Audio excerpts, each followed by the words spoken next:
누가복음 12장 47절 48절 48절 함께 읽습니다. 주인의 뜻을 알고도 준비하지 아니하고 그 뜻대로 행하지 아니한 종은 많이 맞을 것이요 알지 못하고 맞을 일을 행한 종은 적게 맞으리라. 무릇 많이 받은 자에게는 많이 요구할 것이요 많이 맡은 자에게는 많이 달라 할 것이니라. 한 번 더. 주인의 뜻을 알고도 준비하지 아니하고 그 뜻대로 행하지 아니한 종은 많이 맞을 것이요 알지 못하고 맞을 일을 행한 종은 적게 맞으리라. 물은 많이 받은 자에게는 많이 요구할 것이요 많이 맡은 자에게는 많이 달라 할 것이니라. 아멘.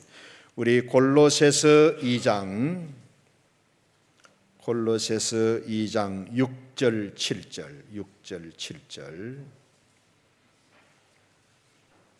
함께 읽습니다. 그러므로 너희가 그리스도 예수를 주로 받았으니 그 안에서 행하되 그 안에 뿌리를 박으며 세움을 받아 교훈을 받은 대로 믿음에 굳게 서서 감사함을 넘치게 하라. 믿음에 굳게 서서 감사함을 넘치게 하라. 아멘. 우리가 서울에 가가지고 택시를 타보면은 택시 기사님들이 라디오 방송을 많이 듣고 계십니다. 운전하실 때 이제 지루하시니까는 또 라디오 방송을 많이 듣고 계시는데 그 방송 내용을 이렇게 모아놓은 책에 이런 이야기가 있습니다. 어떤 젊은 부부가 결혼해가지고 열심히 일했습니다. 부지런히 일했습니다. 어느 정도 살림 미천을 마련할 수 있게 되었답니다. 그래서 조금만 더 열심히 하면 이제 우리 지하 월세방은 벗어날 수 있겠구나. 이제는 전세로 옮겨갈 수 있겠구나. 희망에 부풀어 있었습니다. 그런데 그만 남편이 교통사고를 내고 말았어요. 교통사고를. 그래서 그동안 모아놓은 모든 재산 다 날리고 감옥에 들어가게 되었답니다. 아내는 온갖 굳은일을 다하면서 옥바라지를 했답니다. 몇 년 감옥 생활을 마치고 남편이 감옥에서 나오는 날 부인이 남아있는 모든 돈을 다 털어서 금목걸이를 하나 만들어 남편의 목에 걸어 주었답니다. 절망하지 말고 금처럼 반짝거리며 희망을 가지고 살라는 뜻으로 그렇게 했답니다. 남편을 원망하고 절망할 수도 있었겠지만은 아내의 그 아름다운 마음의 용기를 얻은 저들 부부는 지금 서울 근처에 있는 자그마한 분식집을 운영하면서 지금도 부지런히 살아가고 있답니다.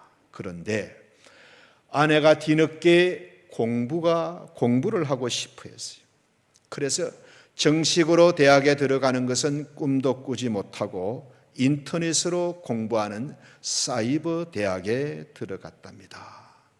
등록금이 그저 몇십만 원 정도 될 줄 알았는데 100만 원이 훨씬 넘자 아내는 엄두를 내지 못하고 남편에게 떨어졌다고 거짓말을 했답니다.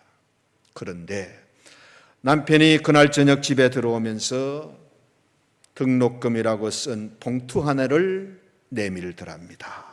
아내가 깜짝 놀라자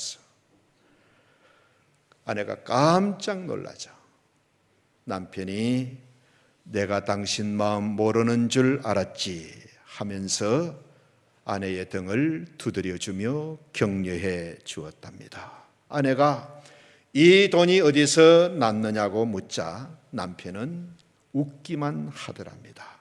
나중에 알고 보니 남편은 그 목걸이를 팔아서 아내의 등록금을 마련했다고 합니다. 추록하는 남편을 위해서 금목걸이를 준비한 아내, 공부하고 싶어하는 아내를 위해서 그 목걸이를 판 남편. 저들 부부는 비록 가난했지만은 행복할 줄 알고 감사할 줄 아는 부부였습니다. 생각해보면 얼마든지 불평하며 원망할 수도 있었습니다. 얼마든지 상대방을 탓하며 싸울 수도 있을 만합니다. 그런데 저들은 그렇게 살지 않았습니다. 목걸이 하나를 샀다 팔았다 하면서 얼마나 행복하게 살아가는지 모릅니다. 감옥에서 나오는 남편을 미워하고 원망하지 않고 금목걸이를 사서 목에 걸어주면서 절대로 낙심하지 말고 검처럼 반짝거리며 희망을 품고 살라고 격려해 주는 아내, 정말 사랑받을 만한 아내입니다.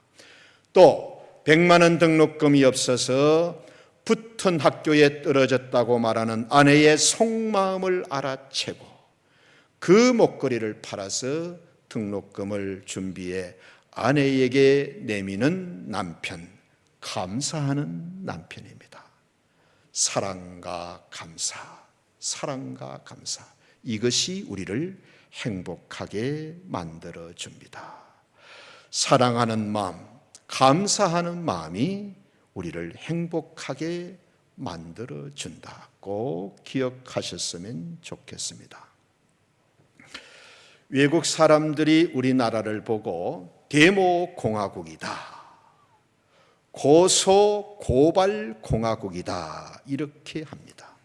제 서재에 있는 책을 한 권 읽어보니까는 오랫동안 한국에 와가지고 주재원 생활을 하면서 한국에 대해서 쭉 글을 써놨는데 거기 보면 한국은 데모공화국 같다, 고소공화국 같다, 투쟁, 쟁취, 결사투쟁 이런 머리띠를 두르고 데모를 합니다.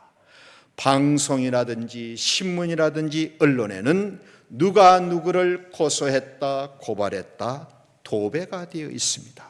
물론 정당한 요구가 관철되지 않았기 때문에 데모를 하는 줄 압니다마는 문제는 우리의 자라난 우리의 어린 자녀 세대들이, 우리의 다음 세대들이 1년 365일 내내 이런 것을 보고 듣고 자란다는 겁니다. 싸우고 빼앗고 남 탓하는 것을 1년 365일 보고 듣고 자란다는 거예요. 우리 아이들의 정서가 어떻게 되겠어요? 우리 아이들의 마음이 어떻게 되겠어요? 부모 공경하겠습니까? 선생님 공경하겠습니까? 네? 어른 공경하겠습니까? 물론 처음에는 이상하다, 어른들이 왜 저러나 하다가 나중에는 자기도 모르는 사이에 싸우고 빼앗고 남 탓하는 사람이 되는 거예요. 그래서 우리 아이들의 가치관과 이 영혼이, 정신이 너무너무 거칠어지고 황폐해지고 망가지고 있습니다. 그야말로 분노와 원망으로, 정오와 미움으로 우리 아이들의 정서가 형성되고 고정되어 간다는 겁니다. 기쁨과 감사는 뿌리채 뽑혀버립니다. 고마움이나 감사는 못난 사람이나 하는 것으로 생각하게 됩니다. 치명적인 문제는 여러분, 그런 마음에 하나님의 은혜가 임하겠어요? 그런 마음에 하나님의 영이 임하겠어요? 그런 마음에 말씀이 심겨지겠어요? 그런 마음에 믿음이 생기겠어요? 정말 예수님 믿기 어려워지는 거예요. 전도와 선교가 안 됩니다. 그런 마음은 정말 마귀 사탄이 제일 좋아하는 마음입니다. 이걸 알고 우리가 인생을 살아야 돼요. 부모 세대들이, 어른 세대들이 이걸 알고 좀 생각을 하면서 밥을 먹고 좀 생각을 하면서 인생을 살아야 됩니다.